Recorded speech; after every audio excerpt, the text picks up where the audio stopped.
Hello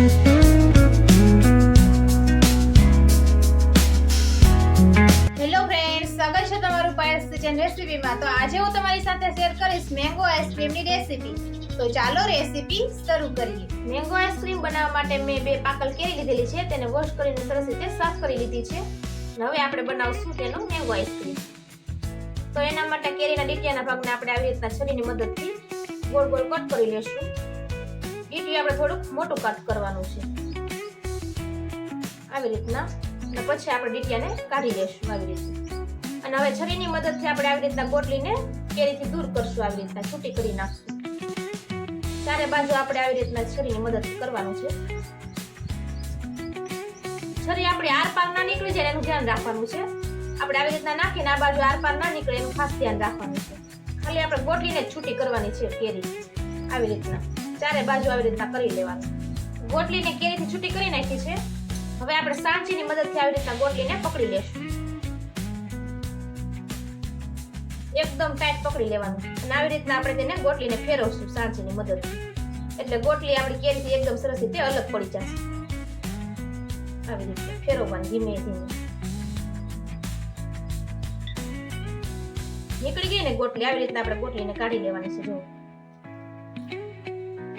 આવી રીતના એકદમ સરસ રીતે આપણી ગોટલી નીકળી ગઈ છે।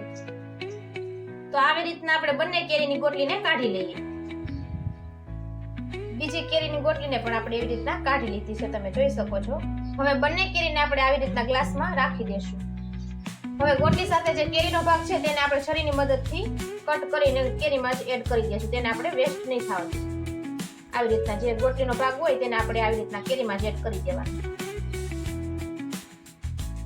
બંને કેરીને આપણે એવી રીતના કરી નાખીશું। કેરીનો ભાગ હોય બધો આપણે આવી રીતના લઈ લેવાનો।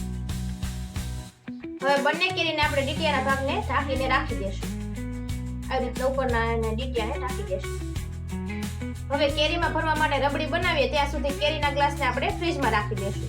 હવે મીડિયમ ગેસની ફ્લેમ ઉપર એક નાની એવી તપેલી રાખશું। હવે રબડી બનાવવા માટે ફૂલ ફેટ વાળું મેં 1 ગ્લાસ દૂધ લીધેલું છે, તેને આપણે તપેલીમાં એડ કરી દેશું।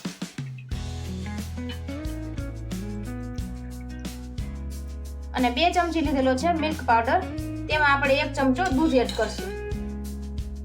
દૂધ ગરમ ના થયું હોય, ઠંડુ હોય ને ત્યાં જ આપણે તેમાં એડ કરી દેવાનું છે, અને મિલ્ક પાવડરને સારી રીતે આપણે મિક્સ કરી લેશું દૂધ સાથે। મિલ્ક પાવડરના ગાંઠા ના રહે એવી રીતના મિક્સ કરવાનું છે। મિલ્ક પાવડર દૂધ સાથે સારી રીતે મિક્સ થઈ ગયો છે, તો આપણે તેને દૂધમાં એડ કરી દઈશું।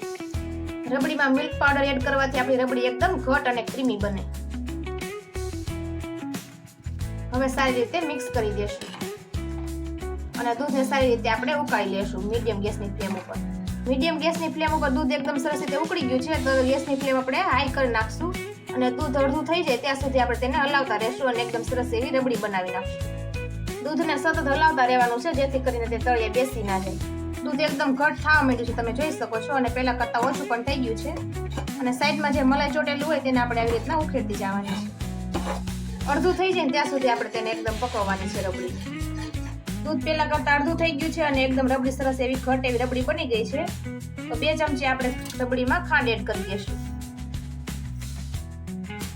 અને સારી રીતે મિક્સ કરી દઈશું। હવે ખાંડનું પાણી બધું બળી જાય અને પહેલા જેટલી રબડી થઈ જાય ત્યાં સુધી તેને હલાવતા રહેશું। ખાંડનું પાણી બધું બળી ગયું છે, અને રબડી એકદમ સરસ રીતે બનીને તૈયાર થઈ ગઈ છે। હવે આપણે ગેસની ફ્લેમને કરી દઈશું બંધ। હવે એક ડીશમાં પાણી લઈને રબડીને આપણે ઠરવા માટે રાખી દઈશું આવી રીતે। 5 મિનિટ જેવું થયું છે ને રબડી એકદમ સરસ રીતે ઠરી ગઈ છે, તમે જોઈ શકો છો, અને એકદમ દાણાદાર એવી આપણી રબડી બનીને તૈયાર થઈ ગઈ છે। તો હવે આપણે કેરીમાં રબડીને ભરવાની છે। ફ્રીજમાં રાખેલી કેરી લઈ લીધી છે, અને હવે ડીટીયાના ભાગને આપણે લઈ લેશું ઉપરથી, અને ચમચીની મદદથી આપણે રબડીને કેરીમાં ભરી દેશું આવી રીતે। આવી રીતના આપણે બંને કેરીમાં ભરી લેવાની। બંને કેરી ભરાઈ ગઈ છે, તમે જોઈ શકો છો। કેરીને આપણે આખી નથી ભરવાની, થોડી આપણે અધૂરી રાખવાની છે, જેથી કરીને આપણે ફ્રીઝરમાં રાખીએ ત્યારે તેનો કદ વધી જશે। તો હવે આપણે ડીટીયાના ભાગને ઉપરથી ઢાંકી દેશું આવી રીતના। બંને કેરીને આપણે એવી રીતના ઢાંકી દેશું। હવે 4 થી 5 કલાક માટે ફ્રીઝરમાં જામવા માટે રાખી દેશું। 5 કલાક જેવું થયું છે ને આપણું આઈસ્ક્રીમ એકદમ સરસ રીતે જામી ગયું છે, તો હવે આપણે ગ્લાસમાંથી કેરીને કાઢી લેશું। એકદમ સરસ એવી કેરી જામી ગઈ છે, તમે જોઈ શકો છો। બીજી કેરીને પણ આપણે એવી રીતના કાઢી લઈએ। હવે કેરીના ડીટીયાના ભાગને આપણે છરીની મદદથી આવી રીતના કાઢી લેશું. બંને કેરીને એવી રીતના કાઢી લઈએ. હવે સ્પિનરની મદદથી આપણે તેની છાલ ઉતારી લઈએ આવી રીતે.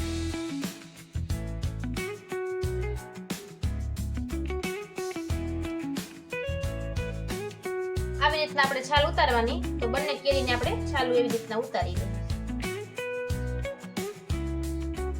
બંને કેરીની છાલ ઉતારી લીધી છે ને હવે આપણે તેના પીસ કરશું ગોળ ગોળ. આવી રીતના આપણે કટ કરી લેવાનું.